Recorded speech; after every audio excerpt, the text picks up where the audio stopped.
Right? Today I'm talking about three 1960s Swedish films, all starring Liv Ullmann and all directed by Ingmar Bergman. And the names of those three films are Persona, Shame, and Hour of the Wolf. First up is Persona. This is a 1966 film, and the basic premise is Liv plays this actor who was recently in a play, but in the middle of the play, she just suddenly stops talking. And from there out, also kind of stops moving around and stuff. And so she gets taken to the hospital, and they're like, everything's fine. There's no reason for her to be like not talking or moving and stuff. And so she gets assigned this personal nurse, played by Bibi Anderson, who I've seen a couple times, and she's really good. And they basically form like a little one-sided relationship, and it's really, really fascinating because Liv really doesn't speak much at all in this film. It's basically just Bibi talking, but she still gives a really good performance. But then what I found so fascinating too about this film is that like it gave me really strong Fight Club vibes in all of the best ways. That movie's more like very overtly like kind of a mindfuck type of thing, but this one's more, I don't know if I would say subtle, but like it's a different kind of vibe that's similar, that's adjacent, that I feel like Fight Club was potentially inspired by this. I don't know, it's just such a fascinating film and just like a character study. It's so interesting. With a lot of Ingmar Bergman films, I don't always understand them, but I always appreciate them because like you can tell that like there's something there, but I can't always pick up on like what it all means. And this film, I would say I don't entirely understand, but I do understand more than some of his other films. So yeah, it's really good, really solid. Would I recommend it?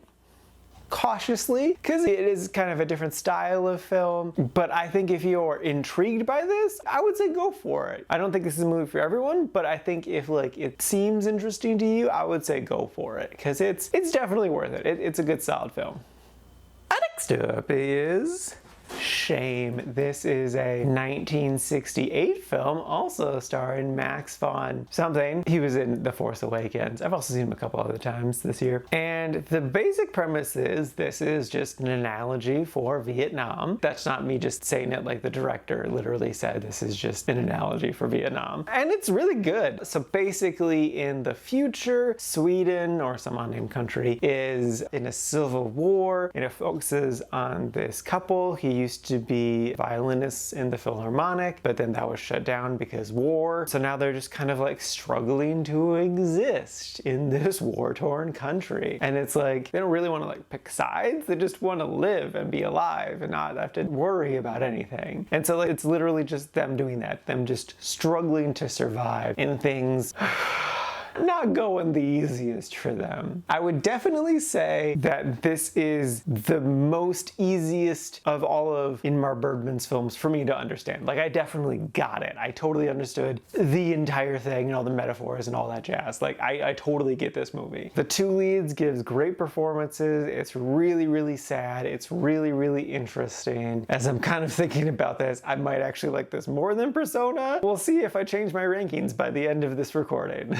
That does happen. Yeah, Liv is definitely the lead of this and does a great job of carrying the film, though Max is right there beside her doing his own thing. What I've really come to appreciate about this director is his portrayal of women. That like, he does a really good job of not inherently making all women a sexual thing. And he does a good job of making all women like very complex, but also like strong, just good, solid, rounded characters. Like there's so many other directors who I've watched that like, yeah, they like certain women to star in their films and they are good, but there's just something about Ingmar's way that he treats women that just is just a solid step above of just like truly respecting them as people. That's just refreshing and beautiful to see. That comment isn't just about this movie, that's really about all of his films, but you can definitely see it in this film. It's definitely on display here. Would I recommend this one? Yes, I would definitely recommend this one. This is the easiest one of his films for me to recommend because it's so easy to understand what it's about. And its messaging and stuff is really good. So yes, totally recommend this one. It's a great film.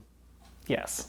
And lastly is Hour of the Wolf. This is a 1968 film, again starring Liv and Max. And the basic premise is they are a married couple. They own a house on this island that they seasonally go to. And Max is a painter, and so they go there to kind of like recharge his painting stuff, and he kind of struggles a bit. And it's just kind of like the struggles of them being married, but then it's also like a metaphor for like art criticism and stuff too, and like a whole bunch of other stuff. I definitely didn't understand this film as well as the other two ones, like the metaphors and jazz, but I still enjoyed it a good solid amount. What I found so fascinating about this film though is the way in which characters interacted. So besides the beginning of the movie where they're happy and the end of the movie where they're resolving some conflict, almost every time a character is speaking to another character, it's not like a regular back and forth. It's kind of like the characters are they're really just speaking at the other character. Like it kind of sort of doesn't matter that the other person's there. They're not exactly monologuing. They're really just speaking at them. And like the other person will like acknowledge what's happening with just like some like, yeah, totally. Okay, maybe not the word totally, but you know, you get the drift. And like maybe say like a sentence in response, but they're very clearly not really interested in what the other person has to say. And so it's just so fascinating that like he made an entire movie where characters don't